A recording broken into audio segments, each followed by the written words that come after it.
Gente, tudo bem com vocês? Aqui quem fala é a professora Rafaele e vamos juntos para mais uma videoaula. Essa aula de hoje vai para o 9º ano, então abram os livros na página 124. Hoje nosso papo vai ser sobre oração subordinada adjetiva.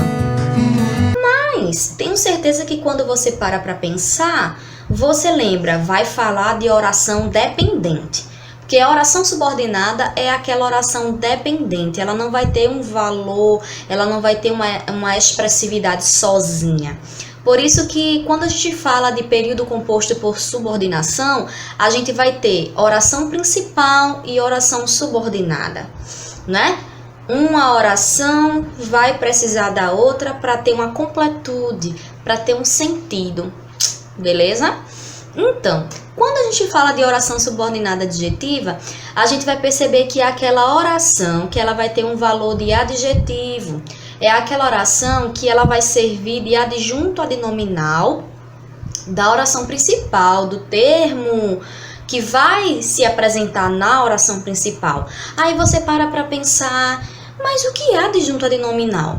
Adjunto adnominal é quando a gente tem um termo de valor adjetivo em que ele vai caracterizar, especificar o termo anterior, o termo antecedente. Quando, por exemplo, eu digo, esta foi uma redação bem-sucedida.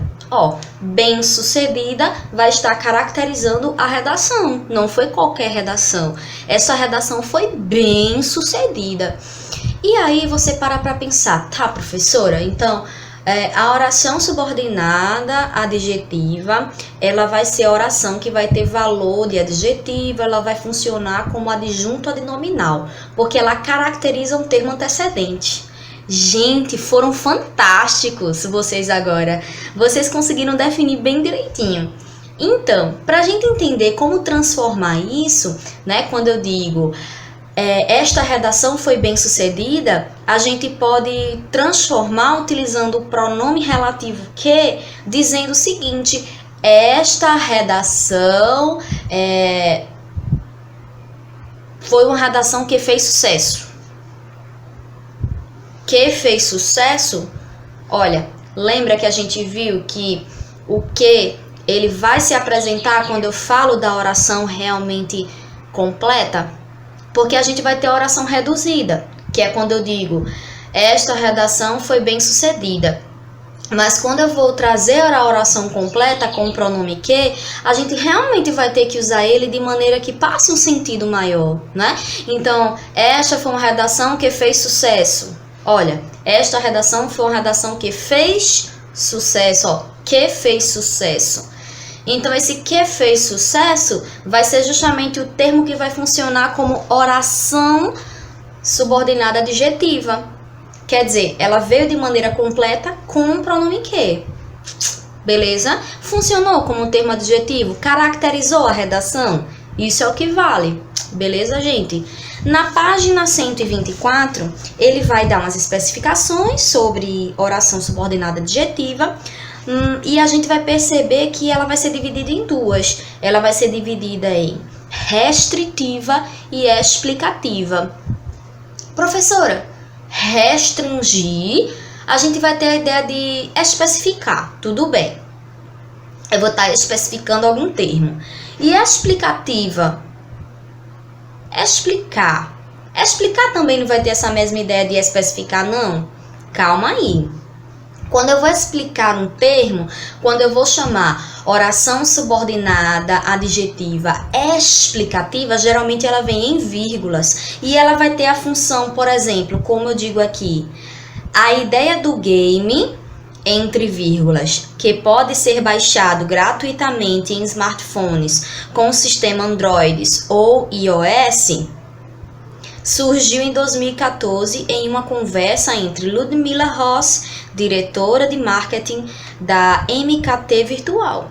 Então perceba que esse trecho em negrito aí na página 125, ele vai funcionar como explicativa. Veja que tem a característica de essa parte aí está entre vírgulas, porque ela está explicando que game é esse, né?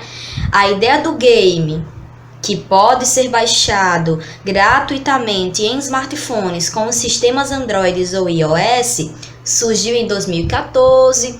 Então, geralmente, quando uma oração subordinada adjetiva ela é explicativa, o termo que vai funcionar como oração subordinada adjetiva explicativa vem em vírgulas, entre vírgulas mesmo. Então, é algo bem assim que dá para caracterizar, você percebe que ele tem realmente uma característica.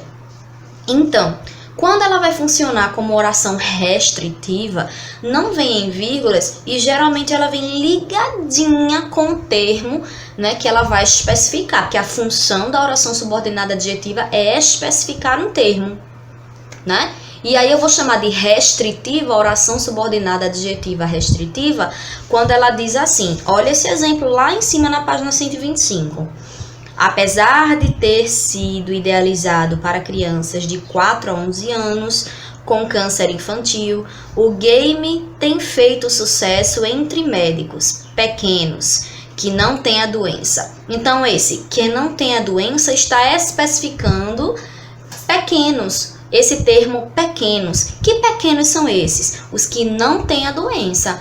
Então, por isso que eu vou chamar de oração subordinada adjetiva restritiva, porque ela está restringindo, ela está especificando um termo que ela está ligadinha a ele. Então, não vem em vírgulas. Perceba aí que esse termo em negrito, ele não está entre vírgulas. Ao contrário do termo abaixo, que diz assim, que a gente acabou de ler, né? Quando ele coloca que pode ser baixado gratuitamente em smartphones com o sistema Android ou iOS. Perceba que na explicativa ela vem em vírgulas e na restritiva não. Ela restringe o termo sem precisar de vírgulas. Gente, resumindo essa história toda, quando eu vou chamar oração subordinada adjetiva restritiva, restringe o termo sem precisar de vírgulas. E quando ela vai ser oração subordinada adjetiva explicativa, geralmente ela vai explicar um termo antecedente, mas a explicação desse termo antecedente vem entre vírgulas, porque ela está explicando, ela está trazendo informação acessória, tá? Então, espero que tenham entendido. Um cheiro bem grande e resolvam as questões da página 124. Tem aí uma questãozinha para vocês responderem. Na página 125 também tem umas questõezinhas para responder. Também nós temos na página 126 e 127. Gente, quando eu passo essas atividades, é para que vocês reforcem mesmo esse conhecimento sobre essas orações, né? Então, até relacionado àqueles outros vídeos das aulas anteriores também. Cada exercício ele vai estar reforçando o conhecimento que a gente vai estar passando aqui. Podem contar comigo, certo? Para o que der e vier, podem me chamar, tirar dúvidas, reforçando aí quais são as páginas 124, 125, 126, aqui na parte de atividades. Vou ter também na página 127 e também tenho algumas questõezinhas aqui na página 128. Gente, parece muito, mas são questões que elas vêm com textos, então o texto muitas vezes ele ocupa boa parte da folha. Vocês vão ver que vai ficar tranquilo para resolver, certo? Então, até a próxima e tchau, tchau!